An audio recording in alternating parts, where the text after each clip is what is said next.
Mpendwa mtazamaji wa chaneli yetu ya Yoshi Testimony TV, yaani ushuhuda wa Yesu Kristo. Ni siku nyingine tena ambao Mungu ametupa kibali cha kuja kujifunza neno lake kutoka kwenye kitabu cha Injili ya Yohana sura ya kwanza kuanzia mstari wa 43 mpaka 51, na kwa neema ya Mungu leo tutakuwa tumemaliza sura ya kwanza. Biblia inasema hivi kwamba siku ya pili yake alitaka kuondoka kwenda Galilaya, naye akamwona Filipo. Yesu akamwambia, nifuate. Naye Filipo alikuwa mtu wa Betsaida, mwenyeji wa mji wa Andrea na Petro. Filipo akamwona Nathanieli, akamwambia, tumemwona yeye aliyeandikiwa na Musa katika Torati na manabii, Yesu mwana wa Yusufu, mtu wa Nazareti. Nathanieli akamwambia, lawezaje neno jema kutoka Nazareti? Filipo akamwambia, njoo uone. Basi Yesu akamwona Nathanieli anakuja kwake, akanena habari zake, tazama Mwisraeli kweli kweli, hamna hila ndani yake. Nathanieli akamwambia, umepataje kunitambua? Yesu akajibu akamwambia, kabla Filipo hajakuita, ulipokuwa chini ya mtini nilikuona. Nathanieli akamjibu, Rabi, wewe mwana wa Mungu, ndiwe mfalme wa Israeli. Yesu akajibu akamwambia, kwa sababu nalikwambia nalikuona chini ya mtini, waamini? Utaona mambo makubwa kuliko haya. Akamwambia, amini amini nawaambia, taziona mbingu zimefunguka na malaika wa Mungu wakikwea na kushuka juu ya mwana wa Adamu. Bwana Yesu asifiwe. Katika mistari tuliyoisoma hii, mstari mmoja wako hapa nimeupenda, nimeuchukua kuwa kichwa cha somo langu siku ya leo, nao ni mstari wa 46. Biblia inasema, Nathanieli akamwambia, lawezaje neno jema kutoka Nazareti? Lawezaje neno jema kutoka Nazareti? Na mimi nimeuchukua mstari huo au kipengele hicho kuwa kichwa changu cha somo langu ya siku ya leo, kwamba lawezaje jambo jema kutoka Nazareti? Hebu nifanye uchambuzi kidogo wa hii habari. Tukianza mstari wa kwanza, nasema siku ya pili yake alitoka kwenda Galilaya. Kuna miji miwili hapo ambayo inaonekana, Galilaya na Nazareti.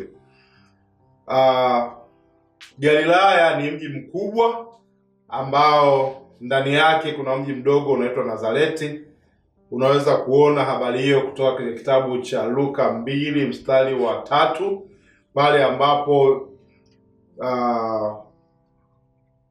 Yusufu amemchukua mke wake. Labda nisome ili uelewe vizuri. Luka 2 mstari wa 3, watu wote wakaenda kuandikiwa kila mtu mjini kwao. Yusufu naye aliondoka Galilaya toka mji wa Nazareti, akapanda kwenda Uyahudi mpaka mji wa Daudi uitwao Bethlehemu, kwa kuwa yeye ni mbali wa jamaa Daudi.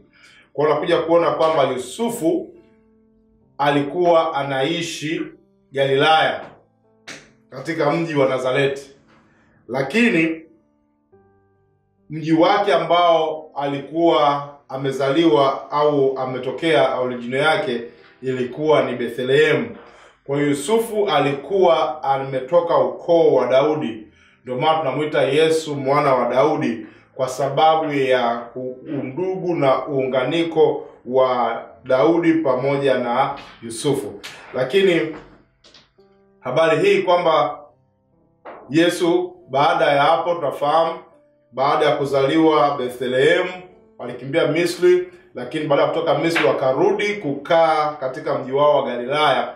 Ndipo hapo Yesu alikuwa akiishi hapo na baba yake. Baba yake alikuwa seremala, kwa hiyo walikaa katika huo mji, na kwa miaka mingi Yesu alifahamika pale Galilaya Nazareti kama mwana wa seremala, kama fundi, kama seremala pia. Sasa Sura ya 4 kitabu cha Luka unakuja kuona pale baada ya Yesu kubatizwa, ameenda mlimani, anaanza kufanya kazi katika mji wa Galilaya.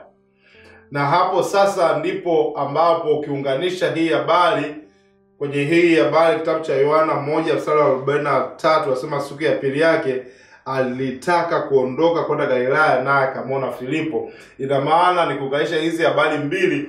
Ina maana alipotoka tu pale kwenye kujaribiwa kabla ya kuanza kufanya kazi kitabu cha Luka, alienda Galilaya akamwona Filipo. Na hii habari hii unaweza kuona pia kitabu cha Mathayo 10 na Marko 3, Yesu akiwaita wanafunzi wake. Tumemwona pale ameshamuita Simon Petro, amemuita Andrea, lakini hapa anakuja kumuita Filipo. Na Filipo alipoitwa, Yesu akamwambia nifuate. Filipo hakutaka kubaki mwenyewe, akaenda akamuita rafiki yake anaitwa na Nathanieli, akamwambia tumemwona Masihi, tumemwona Yesu aliyeandikiwa na manabii na Torati za Musa, Yesu wa Nazareti yuko mahali hapa. Nathanieli akajibu, sasa nimekuelewa, lakini jambo jema lawezaje kutoka Nazareti? Nimekuelewa vizuri. Ndiyo kabisa. Filipo akamwambia njoo uone. Nilikuwa ninawaza kwa nini Nathanieli aliweza kujibu hivi kwamba jambo jema linawezekanaje kutokea Nazareti, na bado Yesu akamwona akamwambia wewe ni Mwisraeli kweli kweli, ndani yako hakuna hila. Ina maana kwamba wana wa Israeli au watu wa Yahudi wengi walikuwa wanajua kabisa kwamba mji wa Galilaya, Nazareti, hakuna jambo jema lililotokea. Habari hii pia unaweza kuamini au kusoma zaidi kitabu cha Yohana sura ya 7:52. Biblia inasema wakajibu akamwambia, je, wewe nawe watoka Galilaya? Tafuta utaona kuwa kutoka Galilaya hajawahi tokea nabii. Kumbe walikuwa wanajua Galilaya haijawahi kutoa nabii, haijawahi kutoa mtu yoyote maarufu. Hata mstari huu Yohana 7:41 wengine akasema huyu ndiye Kristo. Wengine akasema je, Kristo atoke Galilaya? Kwa hiyo anashangaza, atoke Galilaya Nazareti Kristo? Andiko ya kusema Kristo atoka katika uzao wa Daudi Bethlehem, mji ule wa Daudi. Kwa angalau kidogo ungemwambia Bethlehem, walikuwa wanaweza kuamini. Na ndio maana Mungu alijua hivyo, ikabidi ampeleke Yusufu, ikabidi warudi katika mji waliozaliwa Bethlehem ili uweze kutimia yale yaliyoandikwa. Lakini Mungu pia alichagua mji mdogo kabisa Bethlehem, ambao ni mdogo katika Yuda yote. Katika Yuda yote akachagua hii Bethlehem mdogo ili azaliwe Masihi. Je, yawezekana jambo jema atoke Nazareti? Sasa kibaya zaidi, Yesu mwenyewe amezaliwa katika mji mdogo Bethlehem, uzao wa Daudi ambao kwa ni mfalme ambao alitegemea angekuja kifalme, mtu mmoja mkubwa sana, lakini akaja katika kamji kadogo ka Bethlehem. Alafu kibaya zaidi akuja kuishi na kukua hapa Galilaya, ambapo ni mji mdogo wa kudharaulika. Hakuna jambo jema linaweza kutokea hapo. Tunajifunza nini kwenye hii habari? Tunajifunza kwamba Yesu alikuja katika hali ya uduni kabisa, udogo kabisa, kama kitabu cha Isaya kinavyosema. Alikuja mche mololo wa kudharaulika, mtu ambaye hana umbo, hana sifa, mtu mdogo kabisa kudharaulika, wa chini. Amezaliwa katika mji mdogo Bethlehem, amekuwa katika mji wa kudharaulika ambaye hakuna mtu aliyetegemea jambo jema litatokea huko. Lakini habari njema ni hii, Filipo akamwambia njoo uone. Bwana Yesu asifiwe. Njoo uone. Basi Yesu akamwona na Nathanieli akamekuja kwake, akanena habari zake, akasema wewe ni Mwisraeli kweli, ndani yako hakuna hila. Shida yako wewe ni hii ndogo tu, uamini kwamba Bwana Nazareti jambo jema za kutokea. Lakini moyo wako uko tayari kujifunza. moyo wako uko tayari kupokea, neno lako uko tayari kufuata. Maana Filipo akamwambia njoo uone. Inawezekana moyo wake uko wazi tu, lakini sawa, jambo jema haliwezi kutokea, lakini acha tu niende kwa Yesu. Tunajifunza nini ndugu yangu? Inawezekana umekuwa kwenye maswali mengi sana. Hivi nikimfuata Yesu ni kubadilisha dini yangu? Kumfuata Yesu natoka kwenye hii dhehebu langu labda ni kubwa sana, ni maarufu sana. Kumfuata Yesu ni nini? Ninaacha kazi zangu hizi, naacha kampani yangu kubwa, ninaacha vitu vikubwa na vya heshima ambavyo ninavyo, ninaenda kumfuata Yesu na kwa wengine wanaita mlokole, watu wa kulialia, watu maskini, watu ambao hawana labda mali kubwa kama ambazo unazo, hawana cheo kikubwa kama unacho. Jawabu hilo linajibiwa na Nathanieli. Akaambiwa na Filipo njoo uone. Na mimi leo nakuja kukuambia habari hii njema. Haijalishi Yesu wetu tulionaye, haijalishi unaowaona waliokoka kwa hali gani, haijalishi status ulizo nazo, kuwa na Yesu, tumoja kasema ndio ujanja. Kuwa na Yesu ndio kuchagua fungu lililo bora zaidi. Kuwa na Yesu ni kuchagua ukuu mkubwa sana. Bwana Yesu asifiwe. Yesu akamwambia ninakufahamu wewe, nachotaka njoo uone. Bwana Yesu asifiwe. Na hata leo Yesu anataka wewe uje. Anataka wewe umfuate. Anataka wewe uende kwake. Anataka wewe umfuate leo. Bwana Yesu asifiwe. Hasa ukisoma kitabu hiki cha Yohana 1:48, Nathanieli akamwambia umepataje kunitambua? Yesu akajibu akamwambia kabla Filipo hajakuita, ulipokuwa chini ya mtini nalikuona. Nathanieli akajibu Rabi, wewe mwana wa Mungu. Bwana Yesu asifiwe. Ndiwe mfalme wa Israeli. Huyo amekuwa na mashaka kwamba hivi ni kweli Yesu, lakini jambo jema linawezekanaje kutokea Yerusalemu? Lakini moyo wake ulifunguka. Moyo wake ulikuwa wazi. Alipoambiwa tu Filipo njoo uone, moyo wake ulikuwa tayari sawa nakubali. Na hivyo Yesu akamwambia kwamba wewe ni mtu mzuri sana, hauna ila ndani yako. Akasema je, umeamini kwa sababu nilikwambia nilikuona? Akasema hapana Rabi. Kumbuka yule hata Simon Petro baada ya kumuona Yesu akasema Rabi, manake mwalimu. Ni mwalimu, nifundishe. Mwalimu, nipe chakula cha uzima. Mwalimu, nakuamini wewe ndiwe mwana wa Mungu. Wewe ndiwe mfalme wa Israeli. Na Yesu anakutaka leo uache mashaka yako yote. Uache mizigo yako yote. Uache dharau zako zote za kuona kwamba kuwa na Yesu ndio ushamba, kuwa na Yesu unapotea, kuwa na Yesu kwa nini hivi, kwa nini vile, kwa nini naacha dini yangu hii kubwa ya baba yangu na babu yangu, kwa nini nifanyaje? Yesu ni zaidi ya dini. Yesu ni zaidi ya mambo yanayoonekana. Yeye ndio mfalme wa Israeli. Yeye ndio mfalme wa wafalme. Bwana Yesu asifiwe. Kwa hiyo akaja kukubali kwamba jambo jema limetokea Galilaya. Hata kama kwenye historia haijawahi kuandikwa mfalme kutoka Galilaya, anakuja huyu Yesu ambaye hawi tu mfalme wa Galilaya, hawi tu mfalme wa Nazareti, anakuja kuwa mfalme wa Israeli nzima, anakuja kuwa mtawala wa kila kitu. Na wewe mpendwa, lazima ufike sehemu ya kusema Yesu, nimeamua kukufuata. Nimeamua kukuona, nimeamua kukutafuta, nimeamua kukukubali. Sasa faida ya kufika hapo, ya kusalenda, kusema wewe ndio mfalme, wewe ndio Bwana, wewe ndio mwana wa Mungu, wewe ndio Mungu. Kifika hapo Yesu anakuja kusema mstari wa 50 kwamba akajibu akamwambia kwa sababu nalikuona ulikuwa chini ya mti ukaamini.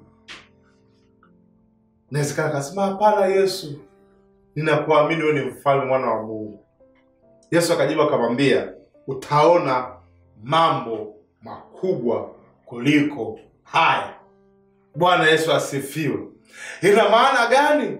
Utakapoamua kumpima Yesu kwenye viwango vyako vya ufahamu wako, kumpima Yesu kwenye viwango vya uelewa wako, na kujiachia kama Nathanieli kusema na kutaka Yesu ingie ndani mwangu, na kutaka Yesu uwe mtawala maisha yangu, na kutaka wewe uwe mfalme wa kila kitu changu, na kutaka wewe uwe kiongozi, ni Bwana wa maisha yangu, Yesu anakuja kusema utaona mambo makubwa zaidi ya haya.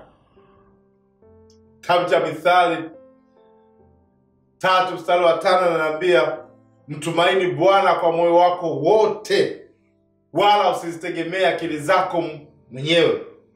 Katika njia zako zote mkiri yeye, naye atayanyosha mapito yako. Usiwe mwenye hekima machoni pako mwenyewe, bali jiepushe na uovu. Ina maana gani? Kuna sehemu akili zako na ufahamu wako unakupa kizuizi cha kumwamini Mungu. Huyu alikuwa na hekima machoni pake mwenyewe kusema kwamba Bwana, haiwezekani jambo jema litoke Nazareti. Aliungana na Wayahudi wengine ambao kama tumesoma kitabu cha Yohana 7 kwamba haiwezekani jambo jema litatokea. Lakini akasema hapana, acha nimtumaini Bwana kwa moyo wangu wote, nisitegemee akili zangu, nimkiri Yesu. Na Yesu akamwambia, utaona mambo makubwa kuliko haya. Ukiamua kumfuata Yesu, kutokumlinganisha na mambo ya kawaida, kusalenda mbele zake, kuwa Mwisraeli kweli kweli, kuwa Mkristo kweli kweli, kuwa kumwamini Yesu kweli kweli, utaona mambo makubwa kuliko unavyofahamu, kuliko uweza wako, kuliko akili zako. Na mstari wa mwisho wa Biblia ananiambia, akamwambia, amini amini nakwambieni, mtaziona mbingu zimefunguka na malaika wa Mungu akikwenda kushuka juu ya mwana wa Adamu. Anakuja kuonyesha kwamba utaona ufalme wa Mungu ukimiliki. Utaona hata malaika wakilisujudu. Utaona mambo makubwa, utukufu wa Mungu mkubwa. Kumbuka nilikwambia pole nyuma kwamba Yesu akafanyika mwili akakaa kwetu, nasi tukaona utukufu wake. Na hapo anasema pale, ukikubali, ukimwamini, ukisema wewe ndio Rabi, wewe ni mwalimu mkuu, wewe ndio Kristo mpaka mafuta ya Bwana, wewe ni mwana wa Mungu, ndiwe mfalme, ukimwamini, kinachotokea utaona utukufu mkubwa wa Mungu ndani yako. Utaona heshima kubwa ya Mungu ndani yako. Utaona matendo makubwa ya Mungu ndani yako. Utaona ishara kubwa ndani yako. Bwana Yesu asifiwe. Soma Mathayo 8:18. Yesu ameendelea mbele, amekuwa na wafuasi wengi. Anawaambia, hata mimi sina mahali pa kulaza kichwa changu. Ndege mbweha wana mapango, ndege wa angani wana viota, lakini mwana wa Adamu hana pata pa kulaza kichwa chake. Mwingine katika wanafunzi wake akamwambia, Bwana, nipe ruhusa kwanza niende nikamzike baba yangu. Lakini Yesu akamwambia, nifuate, wache wafu wazike wafu wao. Ina maana gani? Yesu anakuja na kuambia, jamani, mimi ndio sina pa kulala, sina hata pango kama mbweha, lakini mimi nina kitu na uzima. Acha hao wafu wazike wafu wao, wewe nifuate. Saa 23 akapanda chomboni, wanafunzi wake wengi wakamfuata. Na hata leo hii Yesu haijalishi kama tulivyosoma hapa, alikuwa hana mahali pa kulala, hana pa kuweka nani. Ni mtu tu kama yani wanaenda tu kila siku, wanaenda tu, leo wako Galilaya, kesho wako Nazareti, kesho kutwa wako Yudea, kesho kutwa wako kule. Wanaenda, lakini umati mkubwa wa Yesu ulimfuata. Kwa nini? Kwa sababu walijua kwamba kwa Yesu kuna kila kitu. Kuna usalama, kuna mambo makubwa kama alivyosema, utaona mambo makubwa kuliko haya. Utaona utukufu mkubwa wa Mungu, utaona ishara kubwa za Mungu, utaona matendo makubwa ya Mungu. Na leo ninakwambia ndugu yangu, ukiamua kumfuata Yesu, utaona mambo mengi ya Mungu. Hawa watu walimfuata maelfu na maelfu, lakini mpaka mimi leo nimemfuata Yesu. Na mimi ndio kama Filipo nayekwambia, njoo uone. Njoo mfuate Yesu. Jambo jema linaweza kutokea Nazareti. Jambo jema litaweza kutokea hata kwako ukiwa na Yesu. Kama wamekuzalau, kama wanakuona wewe si chochote, kama wanakuona wewe ni duni, kama wanakuona wewe haufai, Yesu ilibidi apite hayo maisha ya kudharauliwa, ya kukataliwa, mtu wa huzuni wa sikitiko nyingi, ili kesho wewe ubadilishwe, uje kuona mambo makubwa, uje kuona ishara kubwa, uje kuona matendo makubwa ya Mungu ndani yako. Huu ni wito ndugu yangu kwako. Fanya uamuzi sahihi, njoo kwa Yesu, utaona mambo makubwa na ajabu, na utukufu wa Mungu utakuwa juu yako. Kama uko tayari kufuata Yesu wakati na majira haya, ninakushauri njoo sasa hivi. Weka imani yako, weka tumaini lako kwa Yesu, ataingia ndani yako. Kama uko tayari, fuatisha maneno haya. Sema, Bwana Yesu, ninakushukuru kwa ajili ya neno lako uliosema nami muda huu. Nami nimekubali, ingia ndani mwangu, uwe Bwana na Mwokozi wa maisha yangu. Namkataa shetani na kazi zake zote. Tangu sasa nimeokoka, na kupa maisha yangu, unitumie upendavyo. Katika jina la Yesu Kristo wa Nazareti. Amen.